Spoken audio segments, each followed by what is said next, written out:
मसीह में प्रिय भाई और बहनों, सबको प्रभु यीशु मसीह के नाम से जय मसीह। जैसा कि आप जानते हैं, बाइबल में अब्राहम, इसहाक और याकूब साथ ही साथ जो उनका चौथा पीढ़ी रहा वह यूसुफ का कहलाता है। और उसमें जरूर 12 भाई थे। 12 भाई में परमेश्वर सबसे छोटे को प्रधानमंत्री मिस्र का स्थापित किया। लेकिन इब्राहिम का, इसहाक और याकूब का जो शुरुआत का स्ट्रगल रहा, शुरुआत का जो इन लोगों का कहानी रहा, शुरुआत का जो इन लोगों का आत्मिक जीवन रहा, परमेश्वर के साथ रिश्ता रहा, वह आपको और हमको जानना बहुत ज़रूरी है। प्रियो, परमेश्वर का वचन में खास करके उत्पत्ति की पुस्तक में इन चारों पीढ़ी के बारे में आप पढ़ सकते हैं। परमेश्वर चाहता है कि जो व्यक्ति एक बार प्रभु को ग्रहण कर लेता है वह उसके आने वाले बेटा बेटी, नाती पोता, परपोता तक उसका आशीष जाता रहे। परमेश्वर अब्राहम को चुना और अब्राहम को बुलाया और अब्राहम को आशीष दी। और परमेश्वर के वचन में लिखा है 24 अध्याय का 34 वचन में, उत्पत्ति में 24 अध्याय का 34 वचन में, प्रियो, परमेश्वर का वचन में ये बताया गया है, तब उसने कहा, मैं तो अब्राहम का दास हूँ। यहोवा ने मेरे स्वामी अब्राहम को बड़ी आशीष दी है, इसलिए वह महान पुरुष हो गया है।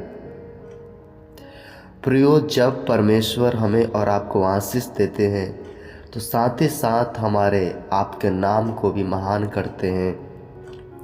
आपका हमारा गंभीर जीवन को भी उच्च लेवल में ले जाते हैं, प्रभाव को उच्च लेवल में ले जाते हैं।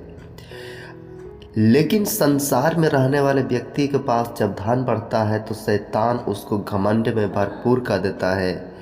शैतान उसका जीवन, लाइफ स्टाइल को अलग तरीक़ा से इस्तेमाल करता है। साथ ही साथ उसमें चिंता, बीमारी, दुख, तकलीफ, टीबी, कलरा बीमारी पाई जाती है। लेकिन अब्राहम के पास देखिए, और परमेश्वर उसको बार बार, प्रभु उसको वचन में लिखता है कि वह आशीष पाया हुआ मनुष्य है। और उत्पत्ति आप 12 अध्याय में पढ़िएगा तो वहाँ पर परमेश्वर के वचन में लिखेगा कि मैं तुझे आशीष दूंगा, मैं तुझसे एक जाति बनाऊंगा, मैं तेरा नाम महान करूंगा और भूमंडल के सारे लोग तेरे नाम से, तेरे द्वारा आशीष पाएंगे। परमेश्वर अब्राहम को इतना आशीष दी, साथ ही साथ उसको इतना धनवान मनुष्य बनाया। उसको किसी वस्तु की घटी नहीं हुई। उसके बीच में भी वह परमेश्वर को खोजता रहा, परमेश्वर को पीछे चलता रहा, पाप और बुराई से दूर भागता रहा। लेकिन आज मनुष्य के जीवन में जब थोड़ा सा धन आ जाता है, थोड़ा सा संपत्ति आ जाती है, तो मनुष्य नशा के पीछे, मोबाइल में गलत तरीके से समय को बर्बाद करने लगता है। इसलिए प्रियो, अब्राहम का परमेश्वर जैसे अब्राहम को आशीष दी, आपको भी यदि आशीष देना है तो पहले आप परमेश्वर के वचन को सुने, परमेश्वर के आज्ञा पर चले। ठीक उसी प्रकार अब्राहम तो प्रभु को आशीष पाया ही पाया, लेकिन उसका पुत्र भी परमेश्वर का आशीष को पाता है। आज हमारे जीवन में, आपके जीवन में जो हमारे बाल बच्चे हैं, आप जरूर प्रभु को पा लिए, लेकिन आपके बाल बच्चे क्या प्रभु को पाए हैं? क्या प्रभु पर विश्वास करते हैं या प्रभु को पीछे चलते हैं? क्या वे बाइबल को पढ़ते हैं? यदि नहीं पढ़ते हैं, प्रभु के पीछे नहीं है, इसका मतलब आपका जीवन असफल रहा है। क्योंकि प्रभु के अलावा हमारा जीवन कितना भयंकर बात है। प्रभु हमारे जीवन में तो है, लेकिन हमारे बाल बच्चों के जीवन में नहीं, तो कितना दुख की बात है। जैसा कि वो नर के यदि बाल बच्चा हमारा चल जाएगा तो हम प्रभु में आकर हम क्या फ़ायदा, क्या लाभ, क्या हमें प्रभु केवल पेट को बीमारी को चंगा करने वाला है? क्या परमेश्वर हमारे बुखार को ही केवल ठीक करने का ठेका लिया है? नहीं प्रियो, परमेश्वर हमारे बाल बच्चों, हमारे पोता पोती सबको स्वर्ग राज्य में ले जाने पाए। इसलिए आप परमेश्वर के वचन को पढ़िए। इसहाक के बारे में उत्पत्ति 26 अध्याय के 12 वचन में परमेश्वर के वचन में लिखा, फिर इसहाक ने उस देश में जोता बोआ और उसी वर्ष में 100 गुना प्रतिफल पाया और यहोवा ने उसको आशीष दी। इसहाक परमेश्वर की आवाज़ सुनने वाला व्यक्ति। 26 अध्याय को लगातार पढ़िएगा। और वह बढ़ा और परमेश्वर उसकी उन्नति कराया और यहाँ तक कि अति महान पुरुष हो गया। उसके भेड़ बकरी गाय बैल बहुत से दास दासियाँ हुई।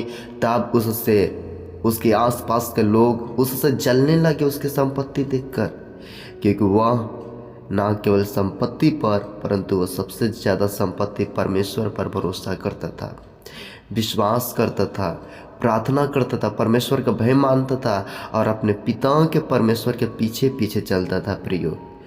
इसलिए जिस प्रकार परमेश्वर ने इब्राहिम को नया आशीष दिया, नया नाम दिया, उसको महान किया, इसहाक भी महान हुआ।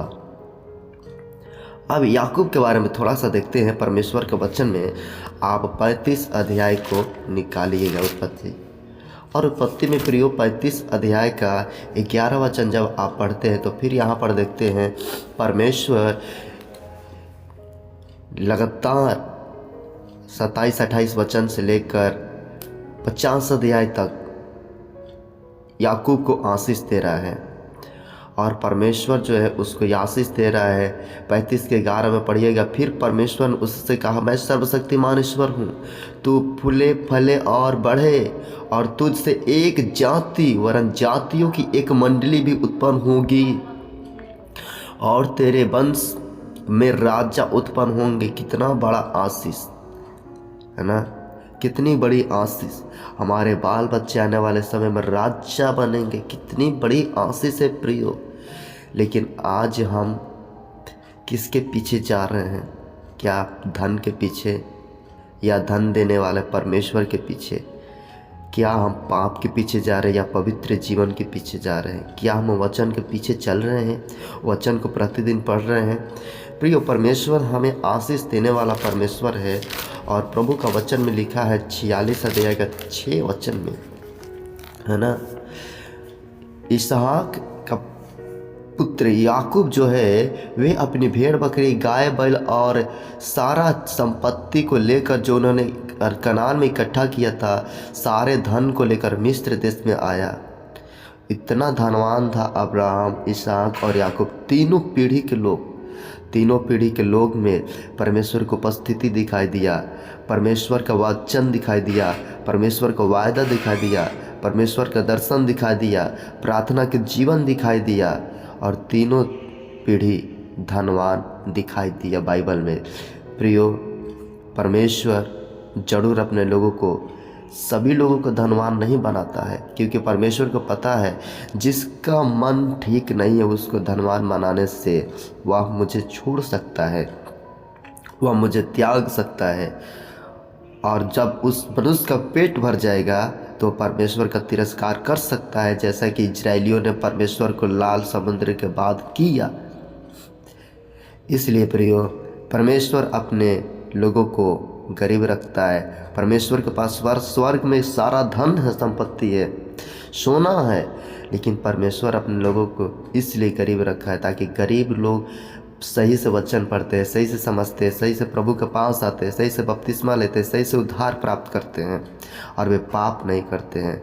लेकिन जिनके पास धन है वे पाप में घमंड में जीवन बिताते हैं। इसलिए प्रियो, परमेश्वर के वचन से आशीष मिले और आप लोग परमेश्वर के वचन में प्रतिदिन पढ़ते रहें। यदि आपके जीवन में कोई भी समस्याएं हैं या आपके जीवन में कोई स्ट्रगल, संघर्ष है, कोई बीमारी है या कोई भी बड़ी बड़ी बातें, समस्याएं हैं, आप हमसे मैसेज कर सकते हैं, हमारे नंबर को प्राप्त कर सकते हैं। ताकि परमेश्वर आप सबको आशीष दे। यदि आपको किसी प्रकार का मसीह में सलाह चाहिए, प्रभु में कैसे बढ़ना है, क्या करना है, क्या नहीं करना है, इन सारे बातों के लिए ज़रूर हम परमेश्वर के वचन पे आप लोग को बता सकते हैं, बताएंगे। परमेश्वर का धन्यवाद हो। वीडियो को यदि अच्छा लगा तो वीडियो को जरूर सब्सक्राइब करिए प्रियो, ताकि प्रतिदिन ऐसा परमेश्वर का वचन को आप लोग सुन पाएँ।